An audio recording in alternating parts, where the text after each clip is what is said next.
17 साल बीत चुके हैं और आज जो तारीख है वो हमारे देश के लिए काफ़ी ज़्यादा भयानक तारीख रही। 26 नवंबर 2008 यानी कि 17 साल पहले मुंबई में जो हमला हुआ, जो सीरियल हमला हुआ, यानी कि लगातार कई जगहों पर आतंकवादी हमला हुआ जिसमें कई लोग मारे गए थे।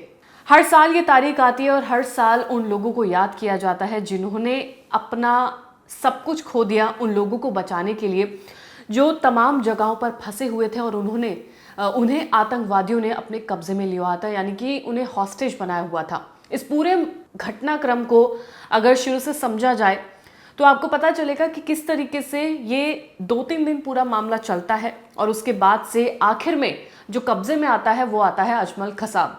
लेकिन उसे पकड़ने के लिए, उसे जिंदा पकड़ने के लिए कई लोगों ने अपनी जान भी गंवाई और उसमें नाम सामने आता है तुकाराम ओंबले का। उन्होंने उस कसाब को जिंदा पकड़ने के लिए अपनी जान भी गंवा दी थी।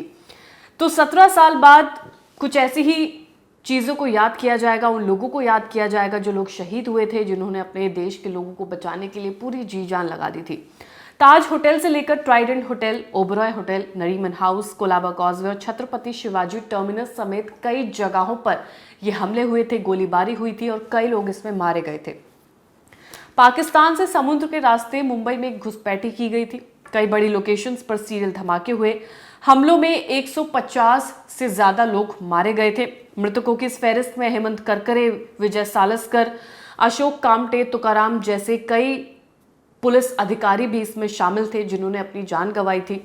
लोगों को बचाते हुए, आतंकवादियों को पकड़ते हुए पाकिस्तान के आतंकी संगठन लश्कर ए तैयबा के 10 आतंकियों ने इस पूरे हमले को अंजाम दिया था। और इस पूरे हमले को अंजाम देने के बाद आखिर में जो पकड़ में आता है शख्स, जो आतंकवादी पकड़ में आता है, उसका नाम है अजमल कसाब। तुकाराम ओंबले का सेक्रीफाइस हमेशा याद किया जाएगा क्योंकि जिस वक्त इस अजमल कसाब को पकड़ा गया था, रात का वक्त था जब ये लोग भागने की, 2 लोग साथ में इस्माइल और कसाब भागने की कोशिश कर रहे थे।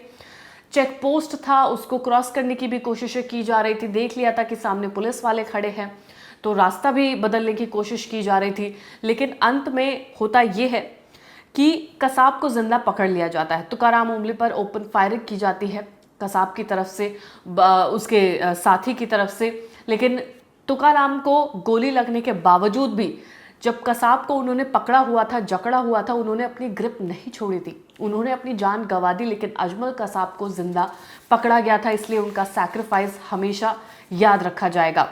अब 26/11 हमले की पूरी टाइमलाइन की बात करें तो 26 नवंबर 2008 रात 9:20 पर कोलाबा कॉजवे पर स्थित लियोपोल्ड कैफे में 2 आतंकियों ने अंधाधुंध फायरिंग की जिसमें 10 लोगों की मौत हुई थी। उन्होंने नहीं देखा कि सामने बच्चा है, बुजुर्ग है, महिला है या कौन है, उन्होंने सिर्फ अंधाधुंध फायरिंग की। रात 10:30 बजे 2 आतंकियों ने मुंबई रेलवे स्टेशन के पास मौजूद कामा हॉस्पिटल पर हमला किया। 3 पुलिस अधिकारियों ने आतंकियों को रोकने की कोशिश भी की लेकिन आतंकियों ने उन्हें भी मार डाला। रात 11 बजे 4 आतंकवादी मुंबई के मशहूर ताज होटल में दाखिल होते हैं। उस ताज होटल में दाखिल होते हैं जिसकी तस्वीरें हमेशा से हमें याद रहेंगी कि किस तरीके से उस होटल में कई लोग अंदर हॉस्टेज बनाए हुए थे। धुआं बिल्डिंग से निकलता हुआ नजर आ रहा था। बाहर की तरफ लोग बेबस नजर आ रहे थे जिनके अपने उस ताज होटल में फंसे हुए थे। तमाम लोग वहां पर मौजूद थे। उन लोगों को बचाने की हर वो मुमकिन कोशिश की जा रही थी जो अंदर फंसे हुए थे। अब इसी के साथ 2 आतंकवादी ट्राइडेंट होटल में भी घुसते हैं। 2 आतंकी नरीमन हाउस और अजमल कसाब समेत 2 आतंकी मुंबई रेलवे स्टेशन की तरफ रवाना होते हैं। कसाब और उसके साथ मौजूद आतंकी ने मुंबई रेलवे स्टेशन पर गोलीबारी शुरू कर दी। वहां भी अंधाधुंध फायरिंग हुई। नहीं देखा कहां गोली लग रही है, बस अंधाधुंध फायरिंग की गई थी। इस हमले में 58 लोगों की मौत हुई थी और कई घायल हुए थे। अब रात 11 बजे 4 आतंकवादियों ने मुंबई के ताज होटल पर हमला किया। पूरे ताज होटल में बम धमाके की आवाज आ रही थी, गोलीबारी की आवाज आ रही थी क्योंकि वो हर किसी को निशाना बना रहे थे। उनका मकसद सिर्फ यही था कि ज़्यादा से ज़्यादा लोगों को निशाना बनाया जाए, ज़्यादा से ज़्यादा कैजुअलिटीज़ हो और उनका वो जिस मकसद से वो आए हैं वो चीज़ पूरी हो। गोलीबारी के दौरान अंदर मौजूद कई लोगों की जान चली गई। ताज में धमाकों से मुंबई दहली थी। ट्राइडेंट होटल में भी आतंकवादियों के होने की सूचना तभी मिलती है। 2 आतंकवादियों की गोलीबारी में 30 लोग मारे गए थे, यानी कि दो आतंकियों ने लगातार गोलीबारी की जिसमें 30 लोग मारे गए। 26 नवंबर की पूरी रात जो उस वक्त हुआ कि लोग लगातार मारे जा रहे थे, हर जगहों पर कब्जे किए जा रहे थे, चाहे वो रेलवे स्टेशन है, चाहे वो होटल है, चाहे वो हॉस्पिटल है, हर जगह से यही खबर मिल रही थी कि अब इतने लोग मारे गए हैं, अब इतने लोग हॉस्टेज बनाए गए, यहाँ भी आतंकी, वहाँ भी आतंकी, तमाम खबरें सामने आ रही थी। अलग अलग जगहों पर बम धमाके हो रहे थे।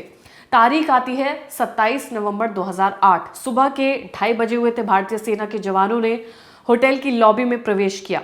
सुबह 4 बजे रेस्क्यू ऑपरेशन के दौरान जवानों ने होटल में फंसे 200 लोगों को रिहा करवाया, लेकिन अभी भी 100 लोग इन आतंकवादियों के कब्जे में थे जिन्हें हॉस्टेज बनाया हुआ था, जिनके दम पर वो ये बताना चाह रहे थे कि हमारे पास अभी भी इतने लोग मौजूद हैं जिनको वो मारने की फिराक में ही थे। उनमें से 200 लोगों को पहले ही रिहा करवा लिया गया था। 100 लोग उस वक्त आतंकियों की कैद में थे। ताज होटल और ट्राइडेंट होटल में आतंकवादियों और एनएसजी के बीच मुठभेड़ भी हुई थी, जिसमें गोलीबारी भी होती है। सुबह 9:45 पर दो आतंकवादी नरीमन हाउस में घुस गए और केंद्र पर हमला किया। बड़ी बड़ी जगहों को टारगेट किया जा रहा था, चाहे वो कैफे हैं, होटल्स हैं, हॉस्पिटल्स हैं, रेलवे स्टेशन हैं। ज़्यादातर जहां पर लोगों की भीड़ है उन जगहों को कब्जा किया जा रहा था। 27 से लेकर 29 नवंबर 2008 के बीच में एनएसजी, नौसेना कमांडो, इंडियन आर्मी ने मिलकर आतंकियों के खिलाफ ऑपरेशन चलाया। सुरक्षा बलों ने एक एक करके सभी आतंकियों को मौत के घाट उतारना अब शुरू कर दिया था। वहीं अजमल कसाब को सुरक्षा बलों ने जिंदा पकड़ा। 28 नवंबर को ट्राइडेंट होटल को आतंकवादियों के कब्जे से छुड़ा लिया गया। 29 नवंबर की सुबह 9 बजे तक ताज होटल में भी आतंकवादियों का सफाया हो चुका था।